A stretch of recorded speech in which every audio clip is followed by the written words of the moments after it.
Bismillahirrahmanirrahim. Alhamdulillahi Rabbil Alamin. Wassalatu wassalamu ala asyrafil anbiya'i wal mursalin Sayyidina Muhammadin wa ala alihi wa sahbihi ajma'in. Alhamdulillah, kita memulakan majlis kita pada hari ini dengan kita memanjatkan syukuran kita kepada Allah Subhanahu wa taala dapat kita meneruskan sesi menjawab ini kemusykilan agama, dan kita berdoa mudah-mudahan Allah Subhanahu wa taala memberikan kepada kita taufik dan hidayah dan memberikan kepada kita segala kebaikan di dunia dan akhirat. Amin ya rabbal alamin. Maka kita masuk kepada soalan yang pertama pada hari ini. Assalamualaikum Ustaz. Waalaikumsalam. May Allah bid you health and safety in all of your team. Amin. My question, is it a sin for me to be using or wearing designer handbags or clothing from companies such as Coach, Michael Kors, Dolce & Gabbana, and many more that their designers are gays? So basically this question is asking about the ruling of wearing designer clothing and handbags, where it is known that these designers, they are from the gay community. The answer to this question is that it is permissible for us Muslims to buy any products from non-Muslims in generally. And this is based on the narrations of our Prophet sallallahu alaihi wasallam that he traded with the Jews when he was in Medina. And our Prophet sallallahu alaihi wasallam is narrated by Al-Imam Al-Bukhari when he passed away, وَدِرْعُهُ مَرْهُونَةٌ عِنْدَ الْيَهُودِي, that his part of his metallic, this they call it metallic body, where a person he goes out to war, it was at the hands of the Jew, because he was loaning some sex of Bali. So this is an evidence that it is permissible for us Muslims to deal with non-Muslims in general. So they can be Jew, they can be a Christian, they can be whatever religion that they are, that they are in. It is permissible unless if a person knows for example the sale of the products are specifically invested in promoting vice or promoting any violence or promoting things that will harm others, then what you call it is not permissible when there are other ways of us buying from other designers and so on and so forth. Soalan menanyakan, adakah dibolehkan seseorang itu memakai ataupun menggunakan beg tangan dan pakaian-pakaian yang daripada brand seperti Coach, Michael Kors, Dolce & Gabbana. Dia mengatakan ini semua orang adalah daripada kaum luti, orang yang gay. Maka secara dasarnya dibolehkan. Secara dasarnya dibolehkan kita menggunakannya. Sebab secara umum kita mengatakan dibolehkan kita membeli daripada barangan orang yang bukan Islam. Dan Nabi kita SAW, dia membeli barangan daripada orang Yahudi di Madinah. Maka di sini ulama-ulama kita mengatakan tidak ada masalah kalau kita membeli daripada mereka ataupun mereka membeli daripada kita. Cuma kalau sekiranya kita mengetahui hasil daripada jualan itu disalurkan kepada tempat-tempat yang melakukan maksiat dan sebagainya, maka kita mengelakkannya dan kita membeli daripada selain daripada branding yang ada. Alternatif ini banyak yang ini sekali.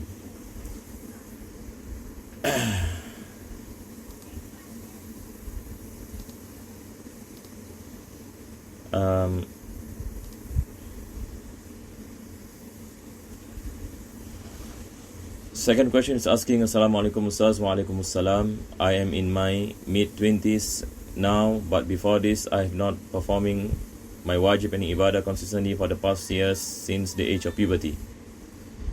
Only since the month of Ramadan that I begin to truly regret my actions and have been trying to bring myself closer to Allah subhanahu wa ta'ala and to Islam. I have been trying to research online on the best and proper ways of performing qada prayers and fasts, but there are too many varying opinions and I do not want to perform it incorrectly. What are the proper means of performing qada prayers and qada fasts for the month of Ramadan, especially for the fasting methods? And some say just qada the fast, some say equal fidya, while some even say you can only tawbat and ask for forgiveness as the qada is considered not accepted. Lastly, how can I further bring myself closer to Allah subhanahu wa ta'ala? Jazakumullah khair. Basically, this question is asking any person, alhamdulillah, he has repented to Allah subhanahu wa ta'ala and he wants to make up for all the shortcomings or the obligations that he does not perform in his younger days. So now he is asking how is he able to repay back those any shortcomings, and he did any research online and they are varying any opinions, and some say no need to perform the qada to the make up any prayers and fasting, some say that wajib, and some say it has to be fidya, some say does not have to pay the fidya. So he is confused basically. So what is the way forward? The thing is this: if you have not performed your prayers last time or fasting in the month of Ramadan, now it is wajib upon you, and this is based on the opinion of the four madhab: madhab Shafi'i, madhab Hanafi, madhab Hanbali, and madhab Maliki. So based on the four madhab, there are no differences. That you have to make up your prayers and you have to make up your fasting. So do not be confused. Do not pay attention to what you see all this online, because there are some people online, they just write out of their ignorance, and it's difficult for common people to verify any information.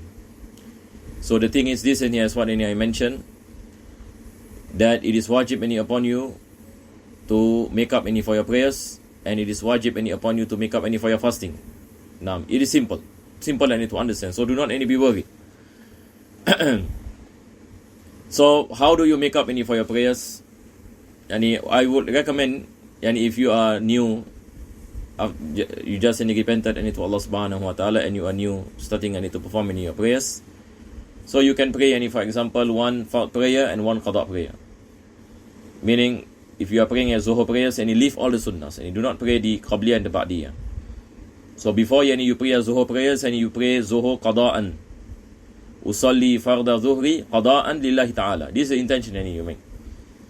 So you pray Zuhur prayers qada'an, and then you pray Zuhur prayers, and after your Zuhur prayers you can pray also another Zuhur prayers qada'an, if you can, or you want to pray the Asr prayers for example.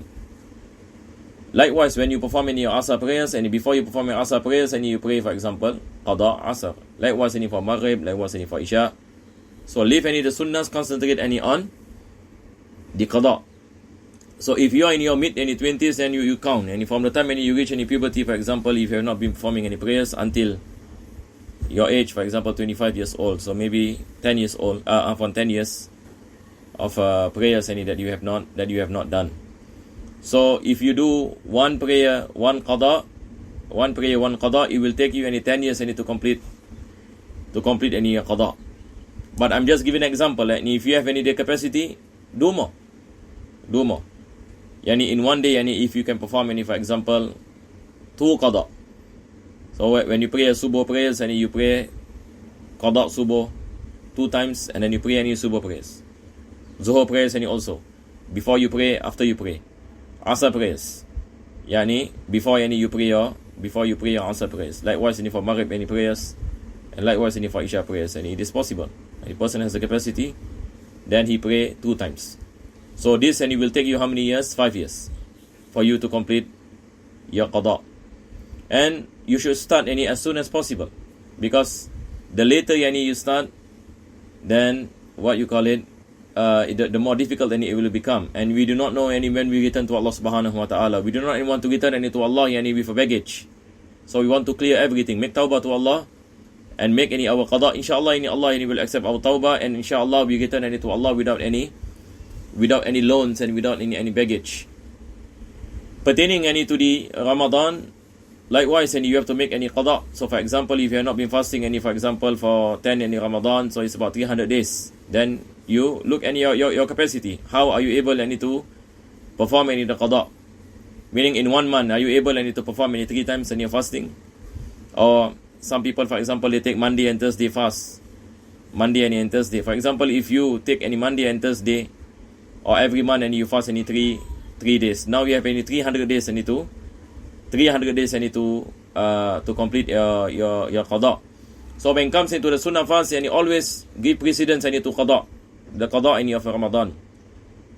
So if you perform any, for example, in 1 month and 3 times any of qada, 3 times of qada in Ramadan. So in 12 months, yani it's going to be 36 times. So it will take at least about 10 years also for you yani to complete. For you need to complete any your qada. When it comes into the fidya, then you have to calculate. Yani fidya, it starts from the 2nd year. Meaning, if you do not perform the first year, for example, 30 days, and you do not perform the qada until the next year Ramadan comes, now you have to pay 30 fidya. So one fidya is about $2, two Singapore dollars, and it's what you call it, this 1 mod of rice. So 30, you times 2, you get about $60. So then you have to calculate for 10 years. For every year that you do not perform in the qada, it becomes multiplied. So if you do not have the capacity to pay your fidya, then slowly you pay your fidya. When you have the money, and then you give to the poor. Now, so this basically what you have to do.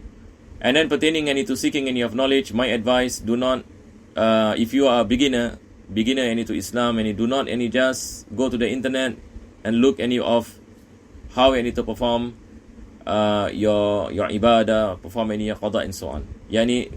Go to a recognized teacher, Islamic teacher, and seek advice. You go to the internet, there are tons of information from people from different backgrounds. So you have to be careful. It can confuse you if you are not careful. That's what happen to you. So for a beginner, it is not advisable for you to straight away go to the internet without any foundation. So you need to have a teacher to guide you in the beginning, to tell you about certain things, or going to certain class. For example, you have to start learning Islam in the proper way. And I will suggest you find out about our classes in Masjid Khalid. We have a syllabus, and soon we open our registration for next year. So you can check out if you are free in the weekends. So we cover about 5 years in the program. Then slowly, inshallah, you learn about fiqh, and you learn about tasawwuf, and you learn about aqidah, tauhid, and so on and so forth. Jadi soalan ini saya ringkaskan menanyakan berkenaan dengan seorang itu dia tidak melakukan solat dahulu, tidak melakukan puasa. Jadi dia pergi internet, dia keliru. Banyak sangat pendapat, ada mengatakan tak payah qada dan sebagainya. Maka apa yang saya mengatakan, wajib kita melakukan qada. Ini berdasarkan dengan 4 mazhab. Orang yang mengatakan tidak diwajibkan qada, yakni kita tidak mengetahui pada hakikatnya daripada mana dia mengambil ini pendapat. Maka mungkin dia mengambil ini pendapat yang tidak diiktiraf, ataupun pendapat yang lemah yang keluar daripada 4 mazhab, yang tidak dibolehkan kita menggunakannya sebagai fatwa. Itu sebab zaman sekarang kita nak kena berjaga-jaga bila kita mengambil informasi daripada internet, sebab kita tidak mengetahui siapa yang mengatakan sedemikian.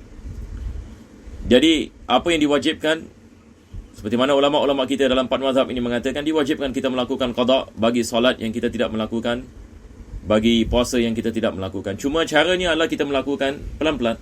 Kalau kita tidak ada kemampuan, satu orang ini 10 tahun tak solat.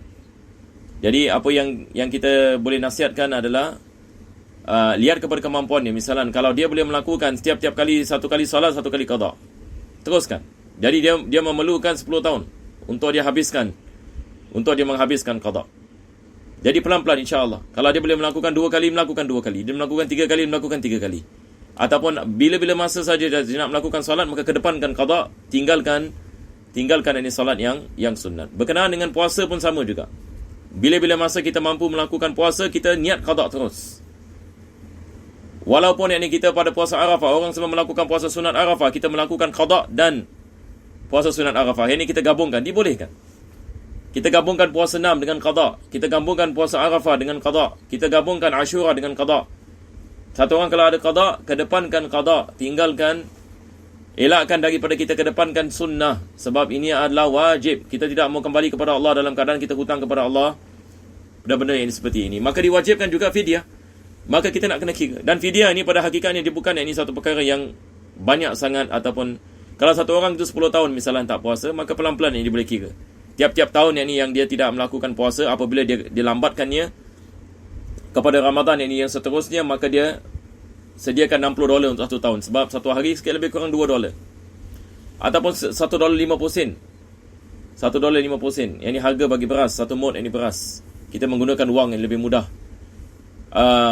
Jadi dia mengeluarkan wang ini, misal satu tahun yang ini apa kita mengatakan $60. Dan selepas itu dia kira bagi tahun yang kedua. Tahun yang kedua bila masuk kepada tahun yang ini yang ketiga, $60. Begitu juga dia melambatkan qada bagi tahun yang ketiga, masuk ini kepada tahun yang keempat. Berapa dia kena bayar? Dia kena bayar lagi fidyah ini $60. Tahun yang keempat masuk ke tahun yang kelima, dia kena bayar lagi dan sebagainya. Jadi maka dia kira. Dia kira kesemuanya. Kalau sekiranya dia tidak ada kemampuan ini untuk membayarnya, maka dia bayar ini pelan-pelan. Ia sebagai hutang ini kepada Allah Subhanahu Wa Taala. Ada duit berikan kepada orang miskin. Niat ini kita membayar ini kita punya fidyah. Nah, mudah-mudahan Allah berikan kepada kita taufik ini dan hidayah dan mengampunkan segala dosa kita insya-Allah. Sekarang kita pergi kepada soalan ini yang seterusnya, menanyakan, Assalamualaikum Ustaz. Waalaikumsalam. Saya ingat tanya, kalau saya baru beli shampoo dan conditioner untuk rambut saya kerana ia adalah sesuatu shampoo dan conditioner yang boleh merawat masalah rambut saya dan harga agak mahal. Kemudian saya dapat tahu yang produk itu tidak cruelty free. Macam mana Ustaz? Saya baru beli dan saya masih belum jumpa produk lain yang boleh bantu masalah rambut saya. Soalan ini dia menanyakan dia beli shampoo dan conditioner dan selepas itu dia dapat tahu produk yang dia beli ini tidak cruelty free. Jadi apa yang dia harus melakukan? Apa yang saya faham daripada istilah cruelty free ini, maksudnya dia tidak menggunakan test atas binatang-binatang.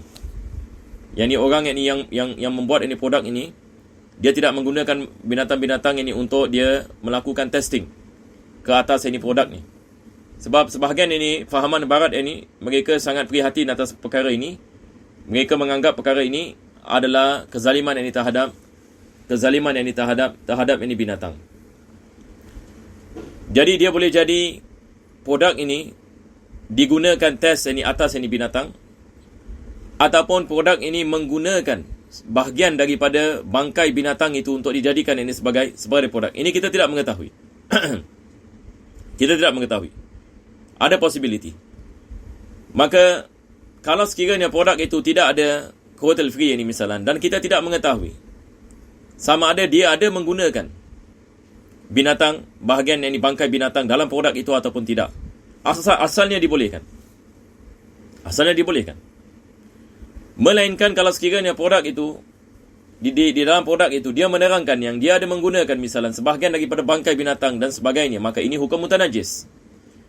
Tapi kalau sekiranya dia tidak mengatakan apa-apa, cuma tidak ada cruelty free, dan kita pun tidak mengetahui sama ada dia ada menggunakan bangkai binatang ataupun tidak, ataupun sama dia ada menggunakan testing atas binatang ataupun tidak, kita tidak mengetahui. Apabila kita tidak mengetahui asalnya tidak ada, maka dibolehkan kita menggunakan produk ini tersebut walaupun dia tidak ada apa kita mengatakan cruelty free punya logo yang ini pada barangan itu.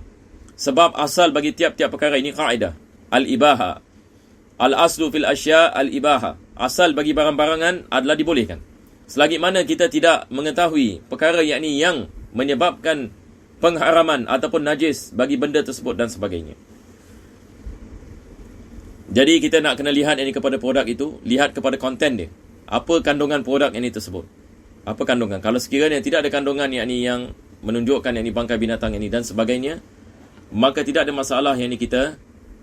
masalah kita menggunakannya.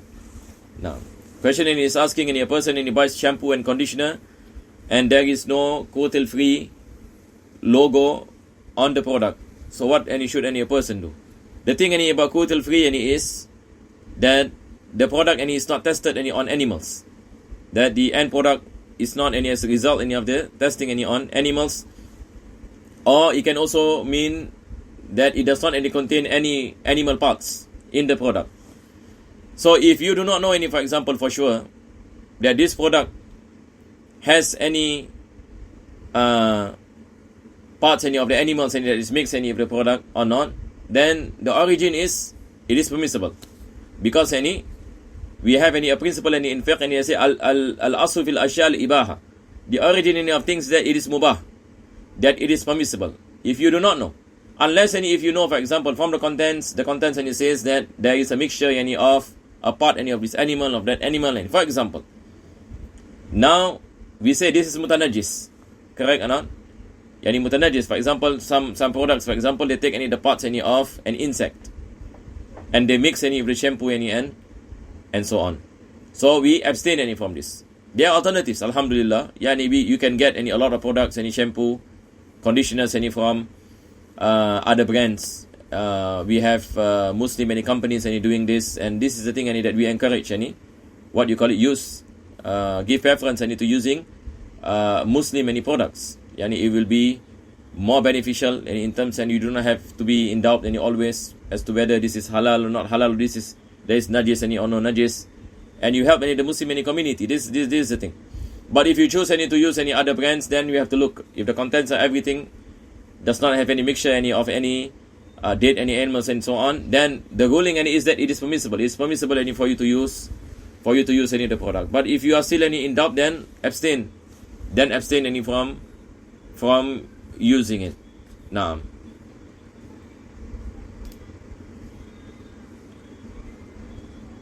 Assalamualaikum, waalaikumsalam. Eid Mubarak, Ustaz. Eid Mubarak to all viewers.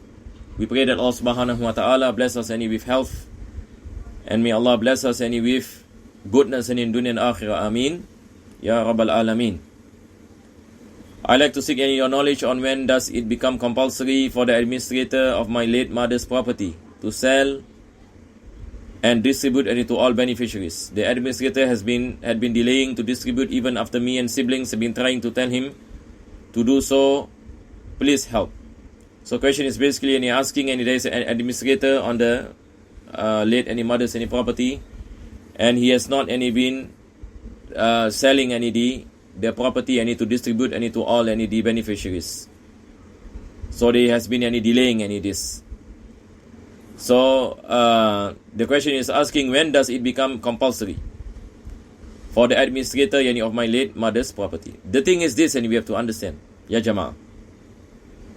If you have any property that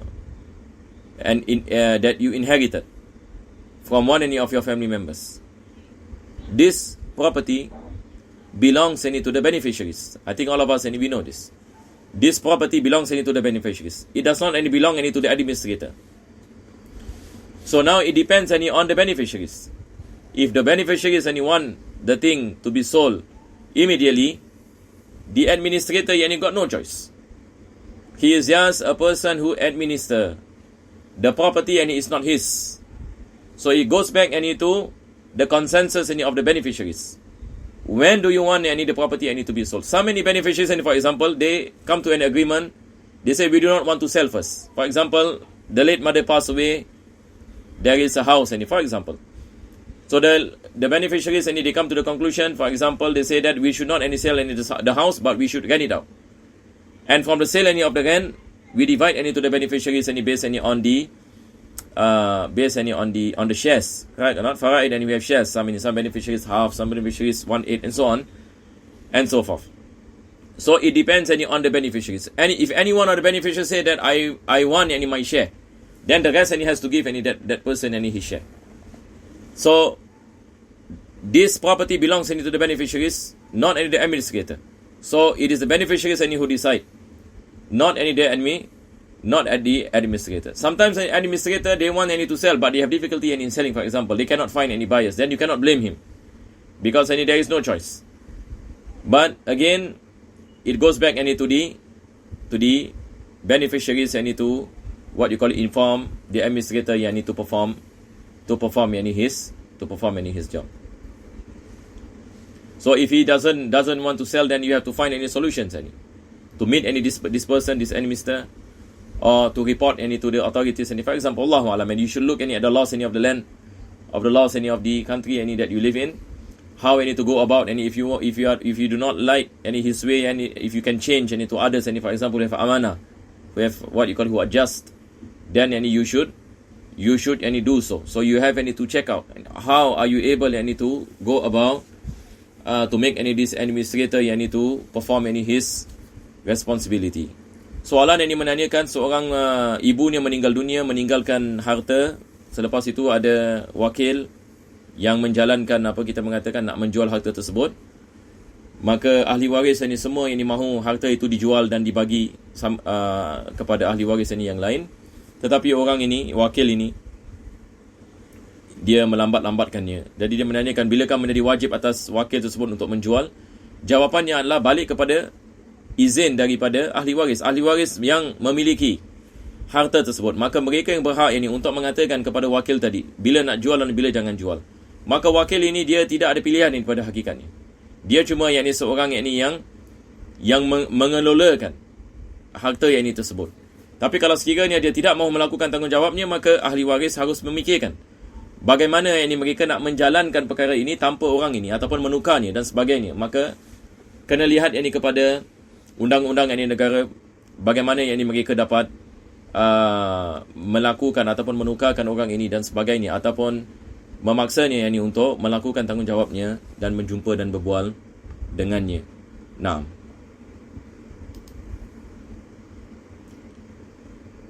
soalan yang seterusnya menanyakan, Assalamualaikum Ustaz. Waalaikumsalam. Ini ada satu soalan dari kawan tempat kerja saya yang ingin menanya. Soalannya ialah, apakah hukum air mani? Ada yang mengatakan air mani itu bukan najis, tapi ia adalah suci. Dan jika betul air mani itu suci, boleh tak ia digunakan untuk mengambil wuduk? Seperti mana kita belajar bahawa wuduk boleh diambil dengan air suci. Mohon penjelasan dari Ustaz tentang masalah ini. Syukran wa jazakallah khair. Soalan menanyakan berkenaan dengan air mani. Adakah dibolehkan kita menggunakan air mani untuk mengambil wuduk? Adakah dibolehkan kita menggunakan air mani untuk mengambil wuduk? Sebab orang yang menanyakan soalan mengatakan air mani suci. Jadi bila kita nak ambil wuduk, kita nak kena pakai air yang suci. Adakah air yang suci dapat mengangkat hadas kita dalam wuduk? Jawapannya tidak. Yang mengangkat hadas adalah air yang suci dan menyucikan.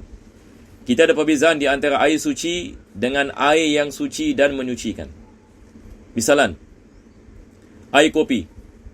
Apakah hukum air kopi?